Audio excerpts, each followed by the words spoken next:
la parole de Dieu qui demeure.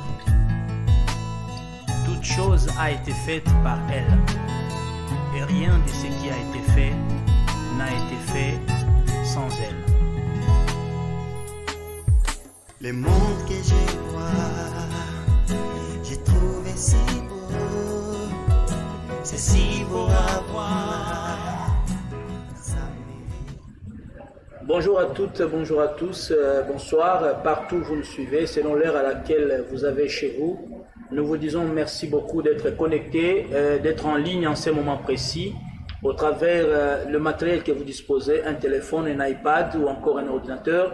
Merci de partout où vous nous suivez, à l'hôpital, en prison, loin de votre famille, en Europe, en Asie, en Amérique, en Océanie et partout en Afrique. Et vous qui ne cessez de nous encourager par vos likes, par le fait que vous partagez les vidéos que nous produisons en faveur de tous ceux-là qui ont besoin de la parole de Dieu, nous vous disons merci.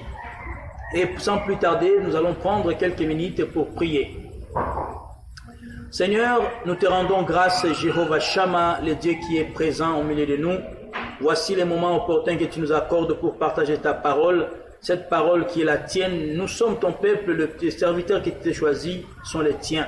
Laisse que le Saint-Esprit nous guide du début, l'achèvement et la fin pour apporter un changement considérable en nous et au travers de nous, selon ta volonté, au nom de Jésus-Christ. Amen. Merci bien-aimés, nous vous disons merci et bienvenue sur cette tranche qui s'appelle le temps de l'éternel. C'est notre tranche, c'est votre tranche. Et moi, mon nom c'est Kakagad, je suis disciple de Christ et je suis aidé comme toujours à la réalisation par mon frère Don Divin Rache. Encore une fois, bonjour ou bonsoir selon l'heure à laquelle vous nous suivez. Nous poursuivons comme ça avec notre thème avec lequel nous avons commencé la fois passée. Et nous parlions du livre de 2 Chroniques, chapitre 7, verset 13 jusqu'à 15. Et les thèmes pour nous, pour cette tranche, c'est « Change pour que ça change ». Change pour que ça change. Amen, amen. Et nous avons commencé par expliquer le contexte de cette écriture de base. C'est 2 Chroniques chapitre 7 verset 13 à 15. Il s'agissait du moment où Salomon, fils de David, qui devait concrétiser la vision de son père de construire un temple pour l'Éternel. Et pendant qu'il dédiait ce temple entre les mains de l'Éternel, l'Éternel l'a répondu en disant cette phrase et ces paroles que nous savons tous. Si mon peuple sur qui est invoqué mon nom, s'humilie, prie, cherche ma face, se détourne de ses mauvaises voies, je l'exaucerai des cieux, je pardonnerai son péché, je guérirai son pays, mes yeux et mes oreilles seront désormais sur ces lieux et pour écouter la prière faite en ces lieux. Amen, amen. Nous avons montré que en disant si, ça veut dire qu'il y a une condition que Dieu nous accorde, celle de chercher sa face, de nous humilier, de nous détourner du mal. C'est ainsi qu'il pourra nous exaucer. Ainsi, lorsque nous disons change pour que ça change, nous voudrions montrer combien de fois, mon frère, ma soeur, même par l'étymologie du mot changer, et donc l'origine du mot changer, nous avons tous vu que le mot changer venait du latin qui veut dire cambiare ou bien cambire, qui voudrait simplement dire donner une chose pour recevoir en contrepartie une autre chose. Ça veut dire que lorsqu'on veut un changement, on a quelque chose à donner en termes de prix, en termes de sacrifice. Alléluia.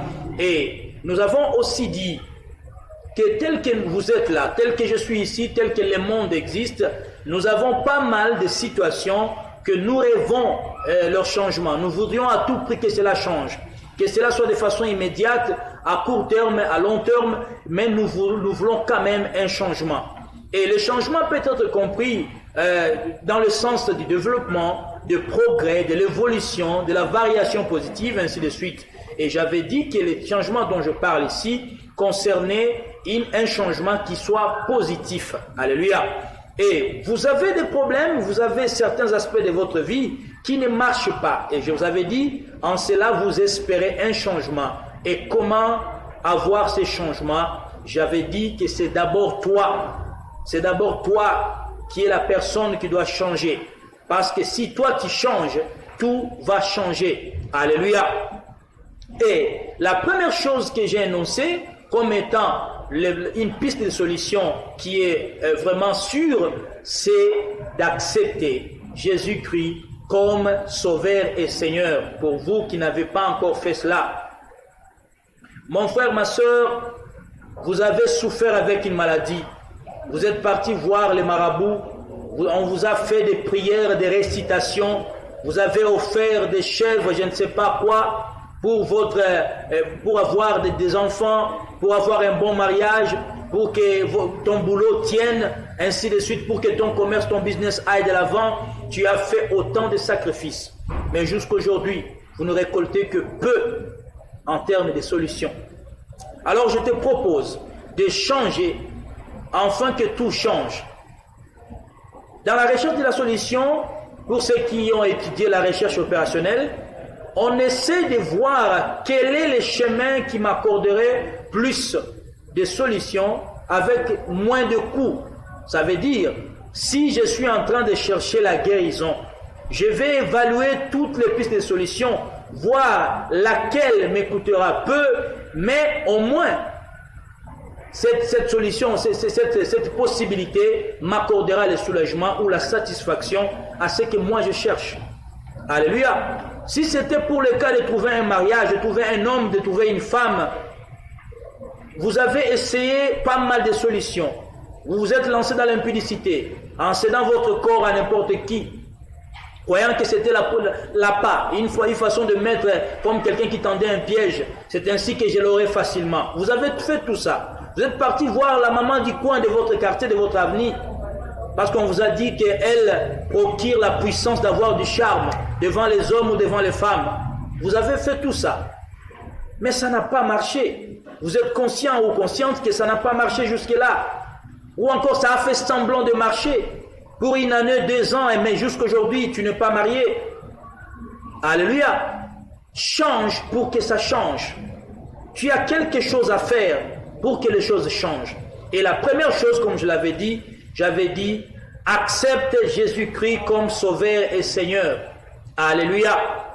Pour ton information, mon frère ou ma sœur, vous devez savoir que c'est Dieu qui a tout créé. Tout. Je dis bien tout. Il a tout créé. Et imagine-toi, le mécanicien, les électroniciens, tous ceux qui réparent des appareils électroménagers, pour la plupart ne sont pas de personnes qui les ont fabriqués, mais ils sont à même de les réparer lorsque ça tombe en panne. Et imagine-toi, si un réparateur, un bricoleur d'ailleurs, la plupart sont des bricoleurs, et sont à mesure de réparer un appareil, de réparer un automobile, de réparer une machine que eux n'ont pas fabriquée. Mon frère, ma soeur, à combien plus forte raison, Dieu qui t'a créé, il te connaît à un niveau que vous n'avez même pas l'idée. Il connaît tout sur toi. Et aujourd'hui, le salut de Dieu ne vient que par Jésus-Christ lui-même, le seul unique chemin. Amen, amen. Alors nous avons dit, accepte Jésus-Christ comme Sauveur et Seigneur. Et en cela, je voudrais dire ici qu'il y a 2 choses très importantes, j'allais dire. Le fait de l'accepter comme Sauveur et Seigneur. Certains l'acceptent comme Sauveur, simplement. Ça veut dire qu'il était dans la difficulté, il était un prisonnier, il ne pouvait pas s'en sortir. Jésus est venu au secours et c'est bien. Aujourd'hui, la santé qui était médiocre, la santé s'est rétablie, le business ne marche pas, tu n'avais pas d'enfants, tu n'avais pas de bonnes relations. Jésus a rétabli tout cela, il t'a tiré de là. Il est là comme un sauveur. Mais au niveau de devenir ton Seigneur, beaucoup de gens ne veulent pas que Jésus-Christ soit leur Seigneur. Comment je m'explique? Si nous allons dans l'Antiquité, je vais dire dans l'histoire, en parlant du Seigneur, c'était des propriétaires de terres qui avaient sous leur contrôle ce que nous appelons les vassaux, les serviteurs ou encore les esclaves. Ces vassaux venaient demander des terres chez eux afin de vivre avec leur famille. Une manière de dire que les vassaux étaient totalement soumis au Seigneur. Alors quand on dit Jésus-Christ est devenu ton Seigneur, ton Sauveur et ton serviteur, ton Seigneur, ton Sauveur et ton Seigneur, ça veut dire Il t'a tiré de quelque part, là où tu ne pouvais pas t'en sortir seul.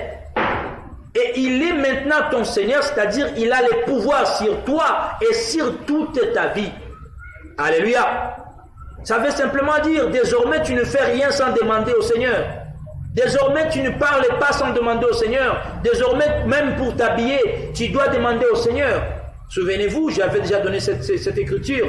1 Corinthiens chapitre 10 verset 31. Je répète, 1 Corinthiens chapitre 10 verset 31. La Bible dit que vous mangiez, que vous buviez, que vous fassiez quelque chose autre. Faites tout pour la gloire de Dieu. Alléluia.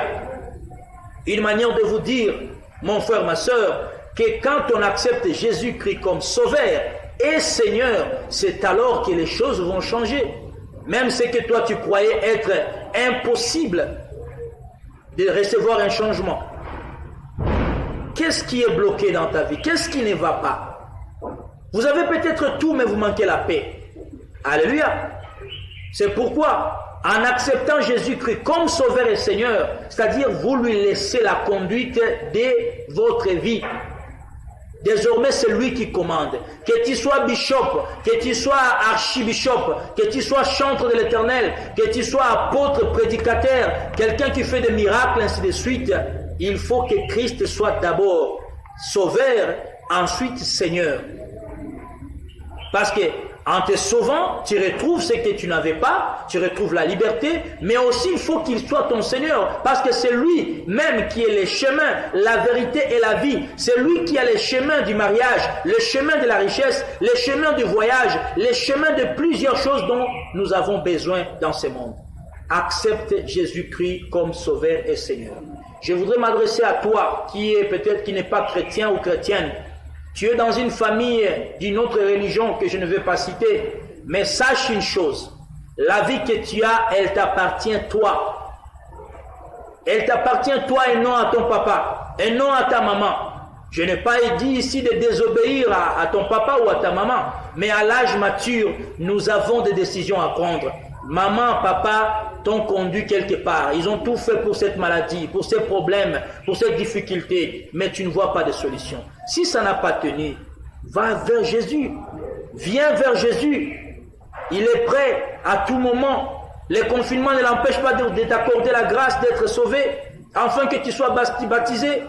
Et ici, nous saluons la grâce de Dieu pour ce qu'il a fait hier avec notre frère Jean-Claude, que nous saluons en passant. Il a reçu Jésus comme Sauveur et Seigneur et sa vie devient tout autre. La seconde chose, la première j'ai dit, accepte de recevoir Jésus comme Sauveur et Seigneur. La seconde chose, c'est accepte d'être disciple de Christ. Accepte d'être disciple de Christ, c'est-à-dire accepte de les suivre. Amen, amen. Ici, je veux simplement dire, mon frère, ma soeur, porter le nom chrétien ne suffit pas pour que les choses changent. Car le nom chrétien, je dois t'informer que c'est un nom qui n'a pas été laissé par Jésus-Christ. Non. Mais c'est un nom qui apparaît pour la première fois dans Actes chapitre 11, verset 6. C'était à Antioche. Maintenant, ici, moi, je te dis qu'il faudrait que tu deviennes disciple de Christ. Quand on parle de disciple, c'est quelqu'un qui est soumis à un maître, c'est quelqu'un qui marche au pas d'un maître. Et partout où Jésus-Christ parle de ses bien-aimés, il parle de disciples. Il dit dans Jean chapitre 8, 31, que si vous demeurez dans ma parole, c'est alors que vous êtes vraiment mes disciples. Et il dit dans Matthieu chapitre 28, verset 19, en disant, allez dans toutes les nations, faites des disciples. Faites des disciples.